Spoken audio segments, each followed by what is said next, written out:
వేసూరు కందుకూరు ఏరియాలో బాగా ఎన్ఎంఎంఎస్లు వస్తే అక్కడ ఏం జరుగుతుంది అసలు, ఎందుకని వస్తే మనకు రావు ఖమ్మంలో మనం ఎందుకు కష్టపడ్డాను ఉండేది. సో తర్వాత సార్కు తెలుస్తుంది, నేను తుమ్మూరులో మీరు చేసేప్పుడు నేను ఎంక్వైరీ కూడా చేస్తాను అసలు ఎట్లా ఏంటి వాళ్ళ మోడస్ ఆపరాండం ఏంటి, ఎట్లా వస్తాయి ఏంటి అని తెలుసుకుంటే వాళ్ళు చేసే హార్డ్ వర్క్ నాకు తెలిసింది. చాలా సంతోషం. మీకు ఈరోజు మీరు ఇంత పెద్ద కార్యక్రమం పెట్టుకున్నారు, మీరు మీ సిబ్బంది మీ తల్లిదండ్రులు అందరూ కలిసి మీకు సంఘీభావం తెలియజేయడం కోసమే నేను ఇక్కడికి వచ్చాను. మీకు మా సపోర్ట్ ఉంది డిపార్ట్మెంట్ తరఫున చెప్పడానికి ఇక్కడికి వచ్చాను. సో మీ మేడం గారి పేరేంటో చాలా డీటెయిల్గా చెప్పారు, తల్లిదండ్రులు పిల్లల సంబంధాల గురించి, వాటిలో వచ్చే మార్పుల గురించి. నేను ఇంకా అంత డీటెయిల్గా ఏం చెప్పను, కానీ ఇప్పుడు ప్రదర్శించిన స్కిట్ స్కూల్కి చాలా ఆప్ట్. అది భాష కొంచెం ఇంగ్లీష్ కావడం వల్ల కొంచెం వాతావరణం ఇంకా డామినేటింగ్, కొంచెం బ్యాక్గ్రౌండ్ అవి మైకులు అలా ఒకటి ఉంటే ఇంకా ఎఫెక్టివ్గా ఉండేది. బట్ మంచి సబ్జెక్ట్ తీసుకొని పిల్లలకి ఇంగ్లీష్లో కృషి చేసి వాళ్ళతో ప్రాక్టీస్ చేయించారు. మీ సిబ్బంది అందరికి కూడా కంగ్రాచులేషన్స్. ఫస్ట్ సెకండ్ రావడం అది పెద్ద విషయం కాదు, దాన్ని వదిలే మంచి కాన్సెప్ట్ తీసుకున్నారు, పిల్లలతో బాగా ఎనాక్ట్ చేయించారు. నాకు తెలిసి వాళ్ళకి వాళ్ళ ఆహార్యంతో పేరెంట్స్ అందరికీ అర్థమైంది. హాస్పిటల్కి వెళ్తే నాకు తాగుడు అలవాట్లేదు, సిగరెట్ లేదు, ఎందుకు కంప్లైంట్ అంటే అని చెప్పాడు. సార్ ఫుడ్ అంతా కలుషితం కాకుండా మిగిలింది ఏదైనా ఉందంటే అది తల్లిదండ్రుల ప్రేమ ఒకటే. మన తాతలప్పుడు వాళ్ళ అమ్మా నాన్న మీ తాతను ఎంత ప్రేమించారో ఇవాళ కూడా తల్లిదండ్రులు పిల్లల మీద అదే ప్రేమ చూపిస్తున్నారు. నాకు తెలియదు ఇంకా పెరిగింది, ఎట్లా పెరిగిందో కూడా చెప్తాను. నేను హెడ్ మాస్టర్ చేసేప్పుడు ఫస్ట్ లో ఒక 30 సంవత్సరాలు నేను ఉద్యోగం చేయబట్టి ఫస్ట్ లో పేరెంట్స్ వచ్చి ఏం చేసేవాళ్ళంటే, మావాడంటే మీరంటే మావాడికి బాగా భయం అండి, మేమేం అనలేము, అందుకని మీ ద్వారా ఇగో ఈ విషయం మావాడికి చెప్పండి, ఇంటి దగ్గర ఎట్లుంటున్నామని నాకు దొంగతనం వచ్చి చెప్పి వెళ్ళేవాడు. అదొక ప్రేమ. లేటెస్ట్గా ఏం ట్రెండ్ వచ్చిందంటే, అంటే పిల్లలు కూడా ఉన్నారు, పిల్లల ముందు చెప్పకూడదులే కానీ తల్లిదండ్రులు వచ్చేసి మావాడిని ఏమని మాకంటే చదువు రాకపోయినా బాధ లేదా అని ఎంత ఎక్కువైంది ప్రేమ. మరి ఎందుకంత ప్రేమ అయిందో అది ప్రేమను ఎట్లా అనుకుంటున్నారో నాకు తెలియదు. ఏమనొద్దు, మావాడికి చదువు రాకపోయినా పర్లేదు కానీ అని నాకు కండిషన్ పెట్టి వెళ్తున్నారు, టీచర్ కండిషన్ పెట్టి వెళ్తున్నారు. కనుక వాళ్ళలో ఉన్న ఎక్కువ ప్రేమకి ఇది సంకేతం అయ్యి ఉండొచ్చు, కానీ మనిద్దరి బాధ్యత, స్కూల్లో పనిచేసే టీచర్లది పేరెంట్కి ఉమ్మడి బాధ్యత, మనిద్దరి ఉమ్మడి బాధ్యత ఆ పిల్లవాడిని సరిగా చూసుకోవడం, మంచిగా పైకి ఎదిగేట్టుగా చూడటం. దీంట్లో మనం పరస్పరం సహకరించుకోకపోతే చాలా ఇబ్బందులు ఎదురవుతాయి. ఖమ్మం నుంచి అప్పుడు నేను కూడా స్కూల్లో హెడ్ మాస్టర్గా ఉంటుంది. మనం ఇంత కష్టపడ్డా కూడా 1-2 వస్తేనే దాన్ని ఇంత పెద్ద ఫోటోలు వేసి బ్యానర్లు వేసి బజార్లు ఎండ పెట్టిస్తాం మేము ఖమ్మంలో. సో అసలు వీళ్ళు 11, 12 నేను చూశాను, 11, 12, 8, 9 ఒక్కో స్కూల్లో అసలు ఇంతమందికి ఎట్లా వస్తున్నాయి? ఆ ఏరియాలో ఉన్న బాగా తెలియగల పిల్లలు పుడుతున్నారా, లేదా ఇంకేమైనా మాల్ ప్రాక్టీస్ చేస్తున్నారా, లేకపోతే టీచర్ల కృషి ఉందా అంటే ఖచ్చితంగా టీచర్లు పిల్లలు తల్లిదండ్రులు కలిసి కష్టపడబట్టే అది పర్మనెంట్గా వచ్చింది. అలా గాలివాటానికి వస్తే ఒకసారి వస్తుంది, వరుసన అనేక సంవత్సరాలు అలా జరుగుతోంది అంటే ఖచ్చితంగా దాంట్లో చాలా గ్రౌండ్ వర్క్, చాలా రోజులుగా కష్టపడుతున్నటువంటి ఉపాధ్యాయుల కృషి, వాళ్ళకి మద్దతు ఇస్తున్నటువంటి పిల్లలు, తల్లిదండ్రులు వాళ్ళకి సపోర్ట్ చేసి ఆ పిల్లల్ని ఎవరో చెప్పారు చక్కగా తీసుకొచ్చి దింపి తీసుకెళ్తున్నారని. సో ప్రతి తల్లిదండ్రులు కూడా బాధ్యత తీసుకోండి, పిల్లల్ని ప్రేమగా చూసుకోండి. మేము కూడా మా పిల్లల్ని ప్రేమగానే చూసుకుంటాం. ప్రేమ వేరు, గారాభం వేరు, భయం వేరు, గౌరవం వేరు. భయంతో సృష్టించాలని ట్రై చేయొద్దు, అతి ప్రేమతోటి గారాభం చేయొద్దు. వాళ్ళకి మీతో మాట్లాడే స్వేచ్ఛ ఇవ్వండి. ఎంత స్వేచ్ఛ ఉండాలంటే, ఏదైనా ఒక చిన్న పొరపాటు చెప్తే, నేను స్కూల్లో మా ఫ్రెండ్ని ఇవాళ ఈ బూటి మాట అన్నానమ్మా, నాకు అప్పటి నుంచి మనసు బాధగా ఉందని సాయంత్రం నీకు చెప్పేదాకా వాడికి నిద్ర పట్టకూడదు.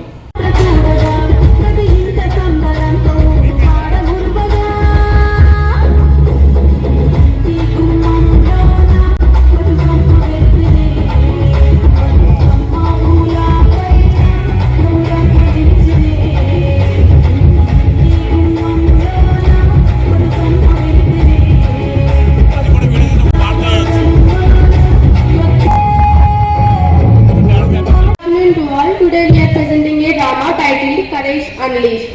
There are 5 characters in this drama: Rani, Krishnapriya, Umashri, Pallavi and Saranya.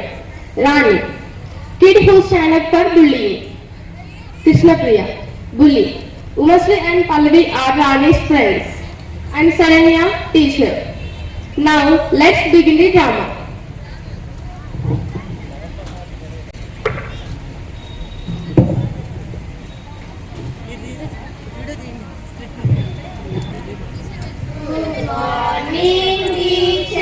Good morning, students. Sit down. Thank you, teacher.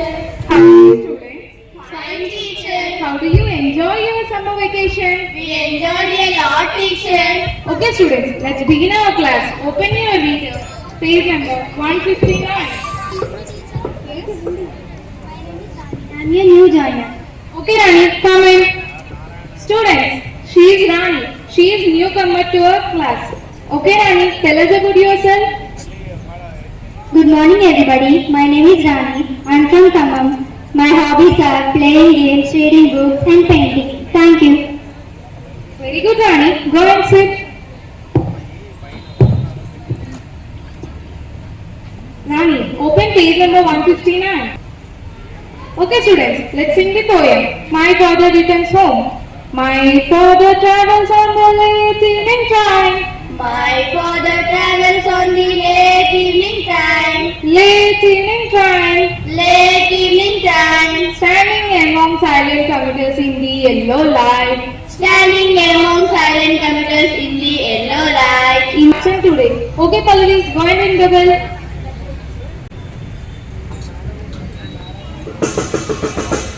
Okay, students, tomorrow we will continue the lesson. Okay, teacher.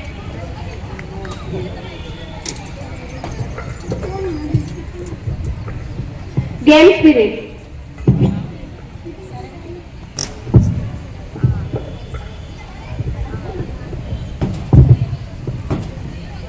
Hi, my name is Rani. What is your name? So what? Why do you want my name? We are classmates, right? So come play with me. So you think you can play with me? Yes. What? You want to play with me? It's never going to happen. Why are you talking like that? We are classmates. Come, let's play with me. Friendship. And you? Never.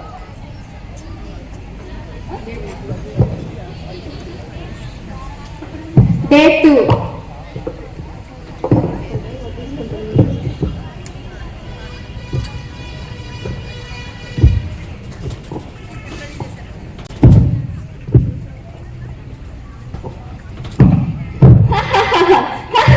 Who we have here? Elite Sports Champion.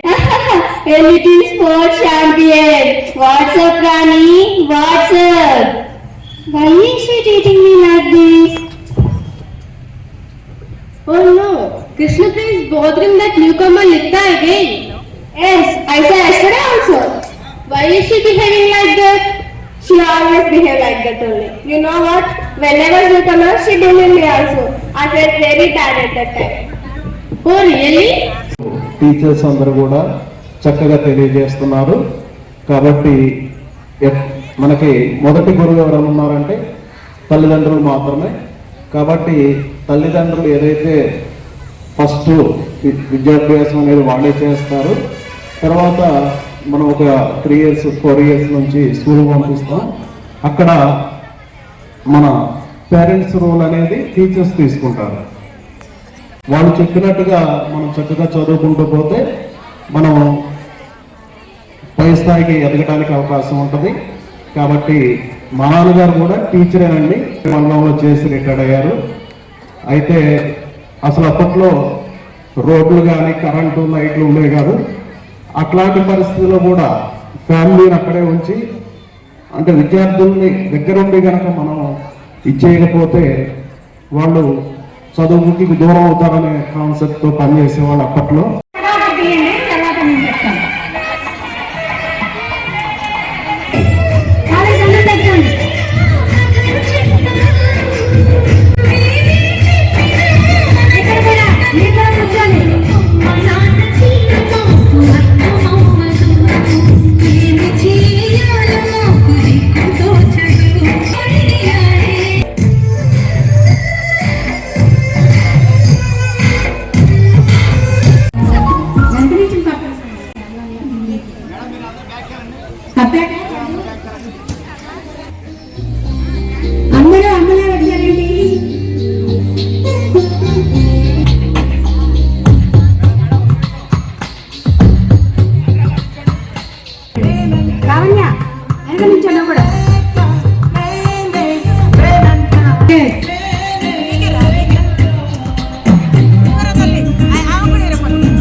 Next 9th English medium.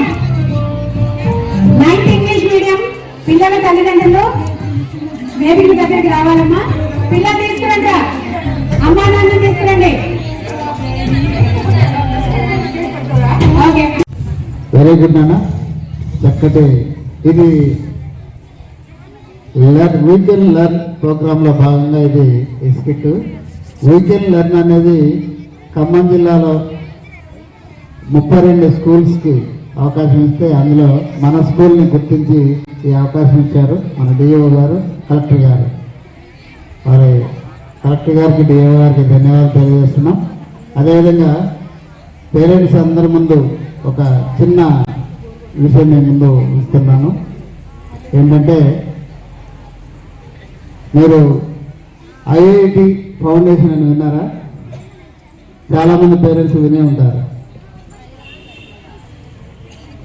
అట్నే IIT ఫౌండేషన్ని ఈ పాఠశాలలో ఈ సంవత్సరం నుంచే start చేస్తామని మీ ముందు హామీ ఇస్తున్నాం. ఖచ్చితంగా ఎందుకు ఐఐటి ఫౌండేషన్ అంటే ఏంటి ప్రైవేట్ స్కూళ్ళు, కార్పొరేట్ స్కూళ్ళు ఏం చేస్తున్నాయి? ఒక ఐఐటి ఫౌండేషన్ పేరుతోటి లక్షల ఫీజులు లాగేస్తున్నాయి. అక్కడ చెప్పేది ఎవరయ్యా అంటే మా దగ్గర చదువుకున్న పిల్లలే, ఎవరో కాదు, మా దగ్గర చదువుకున్న పిల్లలే ఆ కార్పొరేట్ స్కూల్లో పనిచేస్తున్నారు. మరి మా దగ్గర చదువుకున్న పిల్లలు అక్కడ చెప్తుంటే మేమేందుకు చెప్పకూడదు? ఖచ్చితంగా ఇది మీరు ఒక 2-3 ఇయర్స్లో ఇది ఒక కార్పొరేట్ స్కూల్ని తలదన్నేలా తయారవుతుంది. మాకొక ఎడ్యుకేషన్ డిపార్ట్మెంట్ తరఫున ఒక చిన్న రిక్వెస్ట్ ఏంటంటే మా స్టాఫ్ అందరినీ ఎటు పంపించకుండా ఇదే స్కూల్లో కనుక ఉంచినట్లయితే ఖచ్చితంగా మేము ఇది సాధిస్తాం. 2-3 ఇయర్స్లో ఈ పాఠశాల నుండి ఐఐటి, ఎన్ఐటి, నీట్ సీట్లు ఖచ్చితంగా ఇప్పుడు మొదలుపెట్టినాం అనుకోండి. ఒక 8th క్లాస్ స్టార్ట్ చేస్తే 9th, 10th, intermediate, first year, second year, ఇందులో 3+2 5 ఇయర్స్ లోపల నేను ఇక్కడ 6 ఇయర్స్ పనిచేస్తా, ఇంకా 6 ఇయర్స్ ఇక్కడే పనిచేస్తా. ఖచ్చితంగా జిల్లా పరిషత్ బాలికోన్నత పాఠశాలలో చదివిన విద్యార్థులు ఐఐటి, ఎన్ఐటి, నీట్ అంటే మెడిసిన్లో ఖచ్చితంగా ఆ సీట్లు చూసే నేను రిటైర్ అవుతాను. ఖచ్చితంగా హామీ ఇస్తున్నాను. అది మొదలు పెడతాం. మా టీచర్స్ దగ్గర కార్పొరేట్ స్కూల్లో పంపించే టీచర్లని మేము తయారు చేస్తుంటే మా దగ్గర ఎందుకు ఆ మిషనరీ ఉండదు? ఖచ్చితంగా ఆ నాలెడ్జ్ మా టీచర్స్ దగ్గర ఉంది. ఖచ్చితంగా అందజేస్తాం. అమ్మా నాన్నలకు వందనం. మన బ్యాక్గ్రౌండ్ కనిపిస్తున్న బ్యానర్ ఏదైతే ఉందో ఈ కార్యక్రమం ఎక్కడ, ఎప్పుడు, ఏ విధంగా జరగనటువంటి కార్యక్రమం. అమ్మా నాన్నల ప్రయారిటీ ఏ విధంగా ఉంటుంది, అమ్మా నాన్నల పట్ల విద్యార్థులు ఏ విధంగా ప్రవర్తించాలి, విద్యార్థుల పట్ల అమ్మా నాన్నలు ఏ విధంగా ప్రవర్తించాలి అనే వినూత్నమైన కార్యక్రమం సత్తుపల్లి మండలం కేంద్రంలో ఉన్న బాలికోన్నత పాఠశాల ఏదైతే ఉందో ఇక్కడ ఈరోజు విద్యార్థుల తల్లిదండ్రుల్ని ఈ పాఠశాలకు పిలిపించి ఇక్కడ తల్లిదండ్రుల ప్రాధాన్యత ఏమిటి, పిల్లల పట్ల తల్లిదండ్రులు ఏ విధంగా బిహేవ్ చేయాలనే వినూత్నమైన కార్యక్రమం చేపట్టారు. దీనికి సంబంధించి ఇక్కడ ఆనంద బాష్పాలు, ఆశీర్వాద వచనాలు ఇక్కడ విద్యార్థుల పట్ల ఎంతో కోలాహలంగా ఈ పాఠశాల అంతా నడుస్తూ వస్తుంది ఈ కార్యక్రమం. దీనికి సంబంధించి ఈ పాఠశాల ప్రధానోపాధ్యాయులు మన దగ్గర ఉన్నారు. అసలు ఈ కార్యక్రమం ఎందుకు పెట్టాల్సి వచ్చింది, ఏం జరుగుతుంది అనేది పూర్తి వివరాలు అడిగి తెలుసుకుందాం. సార్, అసలు ఏంటి ఈ అమ్మా నాన్నలకు వందనం అనే కార్యక్రమం? ఈ రోజుల్లో అమ్మా నాన్నల మధ్య, పిల్లల మధ్య సంబంధాలు దూరం అవుతున్న సందర్భంలో ఒక వినూత్నమైన ఆలోచన రేకెత్తి ఈ కార్యక్రమాన్ని పెట్టాలనుకున్నాం. ఇది ఎక్కడ కూడా ఇంతవరకు మన తెలంగాణ స్టేట్లోనే ఏ పాఠశాలలో కూడా ఇంతవరకు నిర్వహించలేదు.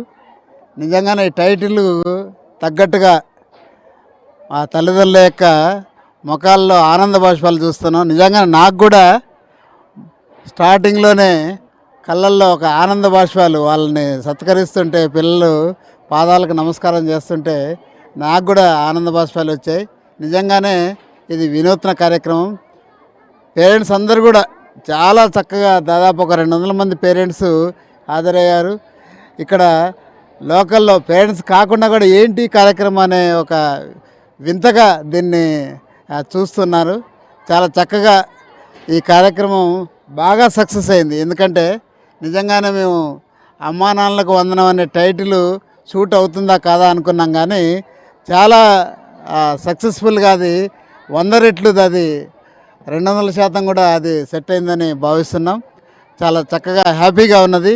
మరి ఈ కార్యక్రమానికి అలా ఎలక్ట్రానిక్ మీడియా, ప్రింట్ మీడియా ప్రతి ఒక్కరు కూడా వచ్చి మా యొక్క ప్రోగ్రామ్ని ఈ విధంగా హైలైట్ చేస్తున్నందుకు అందరికీ పేరు పేరున ధన్యవాదాలు. ప్రత్యేకంగా TV3 వాళ్ళకి నా యొక్క నమస్కారాలు. అట్లా ఈ కార్యక్రమాన్ని ఇంత హైలైట్ చేస్తున్నందుకు ప్రతి ఒక్కరికి కూడా పేరు పేరున అందరికీ నమస్కారాలు తెలియజేస్తున్నాను. Thank you one and all. Parents కూడా ధన్యవాదాలు తెలియజేస్తున్నాను. Thank you. ఇంత హడావుడిగా సందడిగా జరుగుతున్న ఈ కార్యక్రమాన్ని ఇక్కడున్న పాఠశాల సిబ్బంది అంతా కూడా చాలా హడావుడిగా పిల్లలతో కోలాహలంగా ఆనందంగా ఈ కార్యక్రమాన్ని నడుపుతూ వస్తున్నారు. అసలు ఈ కార్యక్రమం ఉద్దేశం ఏంటి, ఎందుకు జరుగుతున్నది అనేది మేడం అసలు చెప్పండి. మీరు వచ్చిన దగ్గర నుంచి మిమ్మల్ని అబ్జర్వ్ చేస్తున్న పిల్లల్ని ఆ ప్రోగ్రామ్ ఈ ప్రోగ్రామ్ అంటే హడావుడిగా ఈ ప్రోగ్రామ్ చాలా కోలాహలంగా జరుగుతుంది. అసలు ఏంటి అమ్మకు నాన్నలకు వందనం అనే కార్యక్రమం అసలు ఏంటి, దీన్ని ఫుల్ఫిల్ అయిందని మీరు భావిస్తున్నారా? TV3 వారికి నమస్కారం అండి. మొదట నా పేరు BMS భాను. నేను ఇక్కడ హిందీ టీచర్గా పనిచేస్తున్నాను. ఈ ఆలోచన అమ్మా నాన్నకు వందనం అనేటటువంటి ఈ కార్యక్రమాన్ని నేను గతంలో యోగా చేసినప్పుడు అక్కడ యోగా క్యాంపులో చూశాను నేను. తర్వాత కొన్ని గురుకుల పాఠశాలల్లో అక్కడక్కడ జరుగుతుందని విన్నాను తప్ప ప్రభుత్వ పాఠశాలల్లో మా స్థానిక సంస్థల యొక్క పాఠశాలల్లో ఇలాంటి కార్యక్రమం ఎక్కడా జరిగినటువంటి దాఖలాలు లేవు. అయితే ఈ ఆలోచన మా HM గారిది. వారు ఈ చక్కటి కార్యక్రమాన్ని రూపొందించారు. వారికి ఇటువంటి మంచి కార్యక్రమాన్ని నిర్వహించినందుకు తల్లిదండ్రులే కాకుండా మేము కూడా ఉపాధ్యాయులుగా చాలా సంతోషిస్తున్నాం. ఈ కార్యక్రమం చేస్తున్నప్పుడు తల్లిదండ్రులు అలాగే విద్యార్థినులు కూడా కంటతడి పెట్టుకోవడం చూస్తున్నాం మనం. వారు హాస్టల్లో ఉన్నటువంటి పిల్లలు కొంతమంది తల్లిదండ్రులకి దూరంగా ఉంటారు, కొంతమంది ఇంట్లో ఉన్నా కూడా మానసికంగా దగ్గర అవటం అనేది కొంచెం తక్కువగా ఉంటుంది. ఎవరి లోకంలో వాళ్ళు ఉంటారు. అయితే ఈ కార్యక్రమాన్ని ఇంత చక్కగా నిర్వహించగలమని చెప్పేసి అనుకోలేదు, కానీ మేము ఊహించిన దానికంటే ఎక్కువ రెస్పాన్స్ వచ్చింది. అయితే నేను గతంలో ఎప్పుడు HM గారిని అంటూ ఉండేదాన్ని, సార్ మీరు ఇలా మెత్తగా ఉంటే కుదరదు, పిల్లల్ని కొంచెం గద్దించండి, 10th క్లాస్ పిల్లలు కూడా బాగా ఆబ్సెంట్ అవుతున్నారు, వాళ్ళ తల్లిదండ్రులను పిలిచి గద్దించండి సార్ అని చెప్పేదాన్ని. కానీ అందరి పద్ధతి ఒకేలా ఉండదు. భూమి మీద పుట్టినటువంటి వాళ్ళు ఒక్కొక్కళ్ళు ఒక్క విధానంలో ఉంటారు. మా HM గారి పద్ధతి ఏంటంటే శాంతియుతంగా ప్రేమతో వాళ్ళని దారిలోకి తీసుకురావటం. అంచేతే నవ్వి ఊరుకునేవారు. మేమెంత ఆవేశపడిపోతూ ఉండేవాళ్ళం, సార్ ఇంతమంది పిల్లల్లో సగం మందే వచ్చారు, మిగతా వాళ్ళ పరిస్థితి ఏంటి అని చెప్పేసి అంటే నవ్వేసి ఊరుకునేవారు. అయితే సార్ పద్ధతి ఏంటనేది మాకు ఇప్పుడు అర్థమవుతుంది. వాళ్ళని ఒక్కొక్కరిని ప్రేమతోటి పిల్లల్ని చక్కగా బడికి పంపించేలాగా చేయటం అనేది ఆయన యొక్క పద్ధతి. ప్రతి విద్యార్థిని ఇంటికి వెళ్తారు, వాళ్ళ యొక్క కుటుంబ పరిస్థితులు తెలుసుకుంటారు, ఎందుకు వాళ్ళు ఆబ్సెంట్ అవుతున్నారు అని చెప్పేసి గ్రౌండ్ లెవెల్లో మొత్తం అంతా కూడా సర్వే చేసి దానికి పరిష్కారం కనుక్కోవడంలో మా HM గారు ముందుంటారు. ఇంత మంచి కార్యక్రమాన్ని మా పాఠశాలలో చేస్తున్నందుకు నేను చాలా సంతోషిస్తున్నాను. Thank you. మేడం మీరు చెప్పండి మేడం, ఈ కార్యక్రమం అంతా ఇంత హడావుడిగా జరుగుతుంది కదా, అసలు ఏంటి మీరు ఇటువంటి కార్యక్రమం ఊహించారా, అసలు ఇది ఎట్లా జరిగిందని ఫీల్ అవుతున్నారు? మా పాఠశాలలో ప్రధానోపాధ్యాయులు గారు మొదటగా ఈ కార్యక్రమం నిర్వహిద్దామని తెలియజేయటం జరిగింది. నేను ఈ స్కూల్లో ఫిజికల్ సైన్స్ టీచర్గా పనిచేస్తున్నాను. నా పేరు ఆర్ చిట్టి కుమారి. సార్ ఈ కార్యక్రమం అనుకున్నప్పుడు తల్లిదండ్రులు ఏ విధంగా రెస్పాండ్ అవుతారు, వస్తారా రారా అని అనుకున్నాము. అయితే మేమందరికీ ప్రత్యేకంగా ఆహ్వానాలు పంపించడం జరిగింది. తల్లిదండ్రులు కూడా ఈ కార్యక్రమంలో చాలా చక్కగా పార్టిసిపేట్ చేశారు. ఈ కార్యక్రమం యొక్క సారు ఉద్దేశమైన మా ఉద్దేశమైన ప్రత్యేకంగా ఏంటంటే పిల్లలు, తల్లిదండ్రులు, పాఠశాల ఉపాధ్యాయుల మధ్య సమన్వయం ఉన్నట్లయితే పిల్లలు బడి మానకుండా వస్తారు, వాళ్ళ భవిష్యత్తుకు కూడా మేము బంగారు బాటలు వేసిన వాళ్ళం అవుతాం అనేది మా ఉద్దేశం. అందుకనే తల్లిదండ్రులను కూడా పాఠశాల నిర్వహణలో భాగస్వామ్యం చేసుకోవాలి, వాళ్ళకి పాఠశాలతో అనుబంధాన్ని పెంచాలి అన్న ఉద్దేశంతో ఏర్పాటు చేసిన ఈ కార్యక్రమంతో ఇంతకుముందు పాఠశాలకు హాజరు కాని వారు కూడా ప్రత్యేకంగా పాఠశాలకు రావటం, ఈ పాఠశాల వాతావరణాన్ని, ఇక్కడ ఉపాధ్యాయుల్ని, ఇక్కడ ఉన్నటువంటి వనరులని, ప్రభుత్వం ప్రకటిస్తున్నటువంటి ఉచిత పథకాలని, పాఠశాలలో ఉన్నటువంటి మధ్యాహ్న భోజనం కానీ, ఉచిత దుస్తులు కానీ, పిల్లలకి పాఠ్యపుస్తకాలు కానీ, నోటు పుస్తకాలు కానీ, ప్రభుత్వం అందిస్తున్న అన్ని పథకాలని కూడా వాళ్ళకి వివరించి చెప్పడం జరిగింది. పిల్లలందరూ కూడా ఇక నుంచి పాఠశాలకి సక్రమంగా హాజరై వారి భవిష్యత్తుని బంగారుమయం చేసుకుంటారని ఆశిస్తున్నాం. మీరు చెప్పండి మేడం. నా పేరు శ్రీదేవి, ఇక్కడ పీడిగా పనిచేస్తున్నాను. ఈరోజు జరిగేటటువంటి కార్యక్రమం వినూత్న కార్యక్రమం అని చెప్పవచ్చు. ఎందుకంటే పేరెంట్స్ ఇంతమంది రావడం అనేది ఒక పండగ వాతావరణం ఇక్కడ మనకి తెలుస్తుంది. అయితే పిల్లలు కూడా పేరెంట్స్ చెప్పింది వినాలి. అంటే విలువలు తగ్గిపోతున్న ఈ సమయంలో విలువలు పెంచడం కానీ, గౌరవాన్ని పెంచడంలో కానీ తల్లిదండ్రులుగా వారి యొక్క పాత్ర కూడా తెలియజేయాలని చెప్పి ఉద్దేశంతో మా హెచ్ఎం గారు ఈ కార్యక్రమానికి శ్రీకారం చుట్టారు. దీనిలో మా టీచర్స్ అందరూ కూడా శాయశక్తుల ప్రోగ్రాం సక్సెస్ చేయడానికి చాలా ప్రణాళికబద్ధంగా చేస్తూ ఉన్నారు. మీడియాలో భాగంగా TV3 వారు మా పాఠశాలని సందర్శించడం, మాకు ఎంకరేజ్ చేయడం అనేది చేసినందుకు మేము ధన్యవాదాలు తెలియజేస్తూ ముగిస్తున్నాను. అది ఇక్కడ ఉపాధ్యాయులు చెప్పేది. వీరితో పాటు ఇక్కడ పేరెంట్స్ కూడా చాలా మంది ఉన్నారు. అసలు వాళ్ళ అభిప్రాయాలు ఏంటి ఈ ప్రోగ్రాం పట్ల అనేది అడిగి తెలుసుకుందాం. సార్ చెప్పండి సార్, మీ పిల్లల్ని తీసుకొచ్చి ఈరోజు ఇక్కడ ఈ కార్యక్రమం చేస్తున్నారు కదా, అసలు మీకు ఈ కార్యక్రమం అంతా అసలు తెలుసా తెలియదా? తెలుసు సార్, హెచ్ఎం గారు ఇన్ఫామ్ చేశారండి. అయితే ఒక విధంగా ఏంటంటే ప్రైవేట్ స్కూల్లో ఎక్కువ జాయిన్ అవుతున్నారు, కానీ ఇక్కడ ఉన్నంత స్ట్రెంత్ కానీ అందుకున్న స్టడీ మట్టుకు చాలా బాగుందండి. స్టడీ పర్పస్గా ప్రైవేట్ స్కూల్ కంటే గవర్నమెంట్ స్కూల్ చాలా బాగుందండి. ఇక్కడ హెచ్ఎం గారు కానీ టీచర్స్ కానీ చాలా బాగా ఇచ్చేస్తున్నారు. మీ బిడ్డను అందరి ముందు ఇట్లా ఆశీర్వదించడం, మీ బిడ్డ మీకు సన్మానం చేయడం ఎలా ఫీల్ అవుతున్నారు? చాలా ఆనందంగా ఉంది సార్. చెప్పండి. చాలా ఆనందంగా ఉంది సార్. మీరు చెప్పండి అమ్మా, మీరు చెప్పండి సార్. ఇక్కడ అందరి ముందు ఇట్లా సన్మానించుకోవడం ఎట్లా అనిపిస్తుంది మీకు? మాకు చాలా సంతోషంగా ఉందండి. మా బిడ్డ ఎదుగుదల మాకు కళ్ళ ముందే కాపాడుతుంది. అందులో ఇక్కడ లెక్చరర్స్ కానీ టీచర్స్ కానీ అందరూ మంచిగా, ఉపాధ్యాయులు అందరూ మంచిగా విద్యా బోధన చేస్తున్నారు. వాళ్ళ బోధనలో మా పిల్లల ఎదుగుదలగా మాకు చాలా సంతోషంగా ఉందండి. మీరు చెప్పండి అండి, ఎలా ఉంది మీ బిడ్డకి ఇట్లా మీరు సన్మానం చేసుకోవడం, మీ బిడ్డ మీకు సన్మానం చేయడం? వాస్తవానికి చాలా బాగుందండి, హ్యాపీగా ఉంది. ఎందుకంటే ఈ అమ్మా నాన్నలకు వందనం అనేది ఇంతకుముందు ఎక్కడ చూడలేదు. చాలా గొప్పగా చేస్తున్నారు. గవర్నమెంట్ స్కూల్ అయినా కానీ ప్రైవేట్ స్కూల్కి అనుగుణంగా అంటే ఇంకా ఎక్కువ వీళ్ళు తోడ్పాటు ఇవ్వడం అనేది పిల్లల చదువులో కూడా చాలా బాగుంది. ఇప్పుడు ఈ నిర్వాహకులు మన హెచ్ఎం గారికి, స్టాఫ్కి చాలా ధన్యవాదాలు. చాలా చాలా థ్యాంక్స్ అండి. మీరు చెప్పండి అండి. ఇక్కడ మా పాప చదవడం చాలా హ్యాపీగా ఉందండి. చదువు పరంగా కానివ్వండి, ఎలాంటి విషయాలను కానీ చాలా ఘనంగా జరిపిస్తున్నారు. మంచిగా ఉంది ఇక్కడ. అయితే మా పాపని ఇక్కడ ఇంకా చదివే పిల్లలు కూడా ఇంకా చాలా చాలా ఉన్నత స్థాయిలో వెళ్తారని మేము నమ్ముతున్నామండి. హెచ్ఎం గారికి, టీచర్స్ అందరికీ మా హృదయపూర్వక వందనాలు. మీరు చెప్పండి. నా పేరు తాళమడండి. నా పేరు సత్యవేణి అండి. మా పాప పేరు విష్ణుప్రియ. ఇక్కడ చదవడం అనేది చాలా అదృష్టంగా భావిస్తున్నాం మా పాపని. ఎందుకంటే ప్రైవేట్ స్కూల్ కంటే గవర్నమెంట్ స్కూల్ గౌరవించడం ముఖ్యం మనకి. తల్లిదండ్రులు కానీ, పిల్లలు కానీ, పేరెంట్స్ కానీ ప్రతి ఒక్కళ్ళు గవర్నమెంట్ స్కూల్లో చదవడం అనేది చాలా అదృష్టం అండి. అది ఇక్కడ పేరెంట్స్ కానీ, ఉపాధ్యాయులు కానీ, విద్యార్థులు కానీ చూసుకుంటే అంటే ఇంటి దగ్గర ఎప్పుడూ లేని విధంగా పిల్లల్ని ఆలింగనం చేసుకొని పిల్లలు తల్లిదండ్రులని సన్మానించడం, తల్లిదండ్రులు ఆశీర్వదించడం అందరి ముందు అంటూ ఆనంద బాష్పాలతో చాలా ఆనందం, కళ్ళెమ్మటి నీళ్లు పెట్టుకుంటూ కూడా చాలా ఆనందం వ్యక్తం చేస్తున్నారు. దీనికి సంబంధించి పాఠశాల ప్రధానంగా మనకి ఈ బ్యానర్ టైటిల్ ఏదైతే ఉందో అమ్మా నాన్నలకు వందనం, ఇది చాలా రకాలుగా విద్యార్థి భవిష్యత్తుకు బాటలు వేస్తుందని చెప్తున్నారు. అంటే ఈ కార్యక్రమం పూర్తిగా ఒక ఆడపిల్లను చిన్నతనంగా చూసేసి పాఠశాలకు పంపించకుండా ఇంటి దగ్గరే ఉంచే పేరెంట్స్కు ఎంకరేజ్మెంట్గా ఈ కార్యక్రమం అనేది ఎంతో ఉపయోగపడుతుందని చెబుతున్నారు. తల్లిదండ్రులందరికీ కూడా ఈ కార్యక్రమం ద్వారా ఆడపిల్ల విద్య అనేది కుటుంబానికి చాలా మంచి చేస్తుందని చెప్పేసి ఈ కార్యక్రమం ద్వారా తెలియజేస్తూ తల్లిదండ్రులకు విద్యార్థులకు మధ్య ఉన్న దూరం ఏదైతే ఉందో ఆ దూరాన్ని తగ్గించేసి దగ్గరగా ఉంచి ప్రతి విషయాన్ని పేరెంట్స్కి తెలియజేసే విధంగా ఈ కార్యక్రమం ద్వారా తెలియజేస్తూ విద్యార్థుల భవిష్యత్తుకు బంగారు బాటలు వేసే విధంగా ఈ కార్యక్రమం ఎంతో దోహదపడుతుందని చెప్పేసి పాఠశాల సిబ్బంది చెబుతున్నారు. అదేవిధంగా ఇక్కడ వివరాలన్నీ చెబుతున్న తల్లిదండ్రులు కూడా ఆనంద బాష్పాలతో చాలా సంతోషం వ్యక్తం చేస్తున్నారు. సత్తుపల్లి గర్ల్స్ హై స్కూల్ నుంచి రామకృష్ణ.